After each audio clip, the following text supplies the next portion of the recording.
A very good morning to Dr. Yap and my fellow classmates. So this is Group 1's presentation on the second problem-based learning, focusing on the foodborne outbreak case study. Let's get started. So these are the learning issues we came up from our last discussion. There are 5 in total. Food poisoning is a common public health issue caused by consuming food contaminated with harmful bacteria, viruses, and toxins.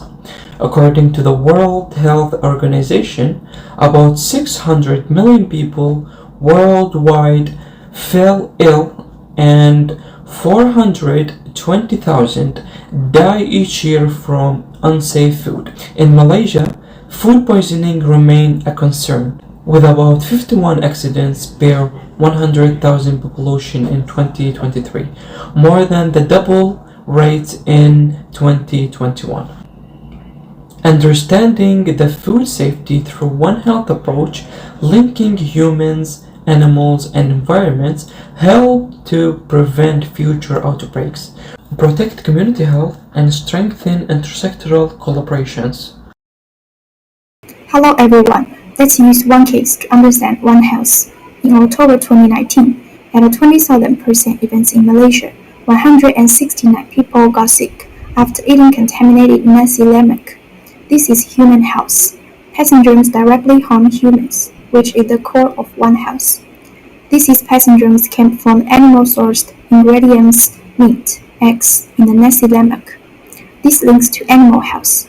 Animal-sourced ingredients carry pathogens, becoming a risk source for human health.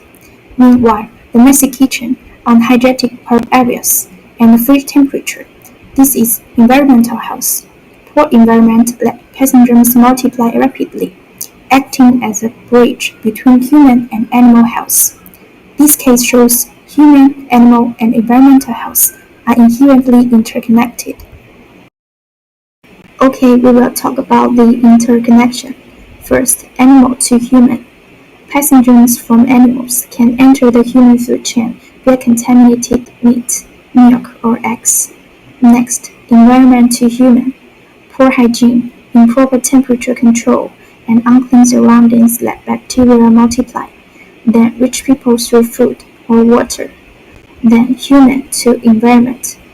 Unsafe food handling practices, waste disposal, and negligence contaminate the environment, which in turn affects both humans and animals. Finally, environment and animals. A polluted environment spreads diseases among animals. Infected animals then further contaminate the environment, creating a continuous cycle. Food contamination can occur at any point in the food production chain. We start with the production stage. It involves growing crops and rearing animals. Contamination can happen here when animals that carry pathogen spread to the meat or poultry during slaughter, or when contaminated water is used to irrigate the crops. Environmental sources like soils can also introduce pathogens earlier on. Next is the processing stage, where raw materials are washed, sorted, or slaughtered. Cross-contamination is a major risk here. For example, dirty equipment, unclean surfaces, or contaminated water and ice can transfer bacteria to food. During the slaughtering process, leakage of intestinal content can also spread pathogens onto the meat. So after processing, foods are distributed through storage and transportation. The main risks here are time and temperature. Improper refrigeration, long holding at room temperature, or unclean transport vehicles, all of these allow bacteria to grow and spread. Finally, during the preparation stage, food handlers play a major role. Poor hand hygiene, illness, or lack of training can easily introduce pathogens into ready-to-eat food. So overall, food contamination isn't caused by one mistake, but by multiple risk factors across every stage of the chain. So, 3 pathogens were isolated in this case. Bacillus cereus is commonly found in soils and the environment. It forms spores that survive cooking temperature. When cooked food, especially rice, are left in room temperature, the spores can germinate and multiply if cooling or storage temperature are not controlled. Staph aureus come mainly from human, especially the skin and hands, and food will become contaminated when handlers have poor hygiene, or touches food with their unwashed hand or handle food when they are sick. This organism grows quickly when the food is left unrefrigerated. For coliforms, it usually indicates fecal or environmental contamination. Pathogens commonly enter food during slaughtering or when the produce is exposed to contaminated water or manure. Poor washing and unclean equipment can also spread it. So all three pathogens show how contamination happens through poor hygiene, cross-contamination, improper cooking, and unsafe temperature control. As a summary, in this case, several factors likely contributed to the contamination of nasi lemak before it was distributed. First, the kitchen environment was dirty with unclean surfaces and equipment. This creates multiple opportunities for cross-contamination. Next, the chiller where the food is stored is operating at suboptimal temperature, causing bacteria to multiply rapidly. Then, poor hygiene among food handlers and improper handling can easily transfer pathogen onto ready-to-eat dishes. Finally, a prolonged holding time before consumption further allow these bacteria to grow to infectious level. All these factors combined create conditions that supported the survival and growth of the pathogens, ultimately leading to symptoms. Moving on to preventive measures of food contamination. Firstly, by providing training to the caterers, like teaching them regarding proper food handling and wearing proper attire. Teaching them regarding proper food handling, like making sure they store the food at safe temperatures, which is below 5 degrees Celsius. Next is serving food promptly and maintaining temperature control during services. Having separate area when handling meat and internal organs are very important to prevent any cross-contamination from happening. And lastly, make sure that they wash all the kitchen utensils before usage. Secondly is recording shelf life to ensure the food is used within safe time limits. As we know, all the foods and products, they have expiry dates. So when the caterers or cookers knows about the expiry dates, they can make sure the food that they are using is before the expiry date. Next, recording shelf life is done to provide traceability and accountability to make sure that the food quality is improved. Recording shelf life also can be done throughout the food chain process, starting from receiving food deliveries, labeling, storage, monitoring by inspecting all stored food daily for any spoilage or expired dates, record keeping, like maintaining shelf life logs and temperature records for a minimum of at least 6 months, and lastly, disposal. Moving on into improving water quality by checking for water supplies and install water filter. This is to make sure that you know your kitchen is using a clean water throughout the time. Next is use boiled water to boil the meat or chicken to make sure that all the microbes are killed. Next, regular water testing is needed so that you can monitor your water quality throughout the time. Lastly, your kitchen need to have an inspect plumbing system. Finally is public awareness, which is promoting safe food handling to the public so that they know about the food chain process, starting from production to preparation. Next is encouraging food safety practices, reporting illegal food vendors or unsanitary practices so that there will no longer be any illegal vendors and unsanitary environment. And finally, teaching them about basic food hygiene and nutrition. Let's delve into the question: what factors can cause short incubation? Understanding these factors helps us grasp how disease or processes develop rapidly. This case of food poisoning had an incubation period of only about 1.5 hours. By integrating the traits of the identified pathogens, the environmental issues found in the investigation, and the pertinent foodborne disease literature, we analyze the factors behind this short incubation food poisoning in detail below.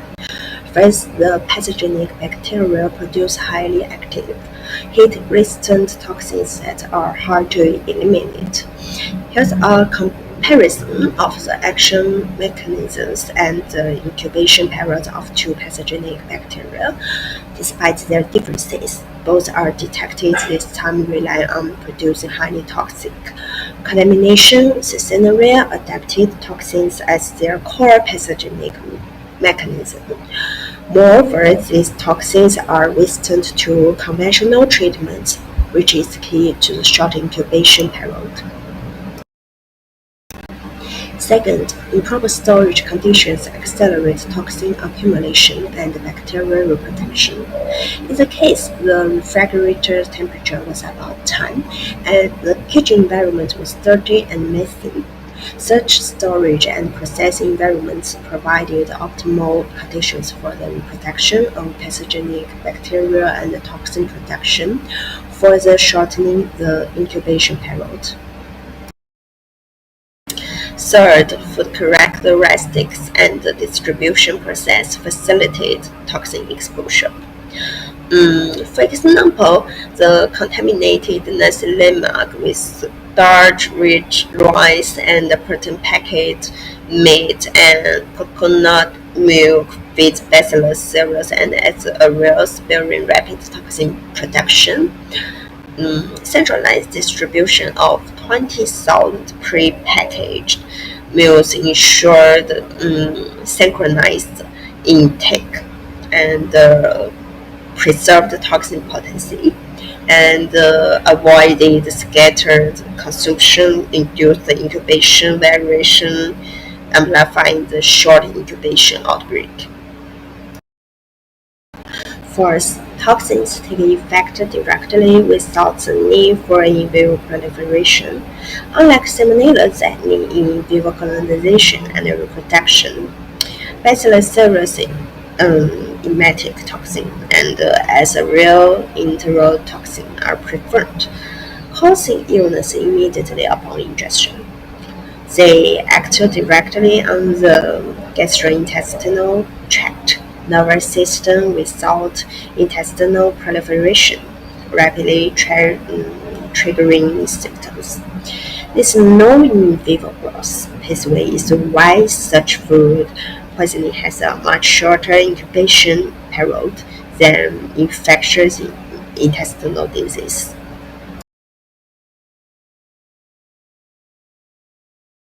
The Malaysian Food Act of 1983 aimed to protect the public from the food contamination and unsafe practices. It helps prevent unsafe food from reaching consumers, strengthen inspiration, and ensure proper training for food handlers. The law is enforced through government inspiration, complaints by food providers, and active community involvement in reporting and awareness. This slide covers China food safety law. China relies on food safety law which aim to protect consumers from any food-related risks. The system focuses on kitchen hygiene, monitoring food temperature during storage and transport, and ensure full traceability of food product. Overall, China emphasizes strict hygiene and safety standards across every stage of the food production process. Iraq's food safety system is based on several key laws, including Food Number 29 and the Public Health Law. Specialized agents work on setting standards and conducting inspection in cooperation with international organizations. In recent years, Iraq has improved its monitoring activities and hygiene practices while promoting awareness to ensure safe food for the community. So the similarity between the three countries, despite the differences in their legal system, China, Malaysia, and Iraq share several similarities. All three focus on consumer protection, food chain inspiration, and prepare training for the food handlers. They also emphasize cooperation between government and society to ensure access to safe and healthy food. Finally, conclusion. The nasi lemak food poisoning outbreak serves as a powerful reminder that food safety is not optional, it is essential for life. This accident reveals how simple failure in hygiene, temperature control, and food handling can trigger a large-scale public health crisis. Through the One Health approach, we can understand that human well-being is inseparable from the safety of our environment and the integrity of our food sources. It takes only one weak link in the kitchen, a farm, or a policy for illness to spread across the entire community. By enforcing strict food safety laws, empowering food handlers with the proper training, and strengthening collaboration between health, veterinary, and environment sectors, we can prevent future outbreaks. This case reminds us that every meal prepared with care is not just food, it is protection, health, and responsibility shared by all. These are the list of references we use in our slides. So that is all from us. Thank you for your time and attention.